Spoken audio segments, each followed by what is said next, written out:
In this video, I'm going to illustrate to you in very simple terms why the dollar and the euro are mathematically guaranteed to collapse and have been since the moment they were created. You don't need to be an economist to understand what I'm going to show you. A little common sense will do just fine. The dollar and the euro are debt-based currencies created by the Federal Reserve and the European Central Bank. Now, these central banks, while masquerading as public entities, are actually made up of a consortium of the most powerful private banks in the world. When I say that the dollar and the euro are debt-based currencies, what this means is that dollars and euros are loaned into existence. Central banks create money out of thin air by loaning money that does not yet exist to their respective governments. Since the vast majority of money in circulation is now digital, such an operation doesn't even require the printing of physical paper. Money and the debt that accompanies it is simply typed into existence. Now, these privately owned central banks don't just loan out their imaginary money for free. They charge interest. But the money to pay back that interest doesn't yet exist in the system.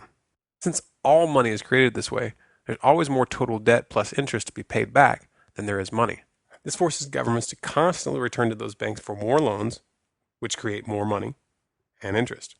This is obviously a Ponzi scheme, and like all Ponzi schemes, it can only work for so long. The inevitable result when there's more total debt to be paid due to interest than money in existence is that eventually the debt will reach such astronomical proportions that it will become impossible to service that debt. This is why I said that the collapse of the dollar and the euro is a mathematical certainty. It's been guaranteed since the beginning by the very nature of our monetary system. You might ask yourself why anybody in their right mind would set up a system like this that's guaranteed to fail. Well, the answer is simple. For the same reason that any criminal sets up a Ponzi scheme. There's a small group of bankers who get very, very rich at the expense of the public before the system begins to falter. And they use that money to buy up real assets that maintain their value after the currency falls. Sound criminal to you? Well, that's because it is. But you know what?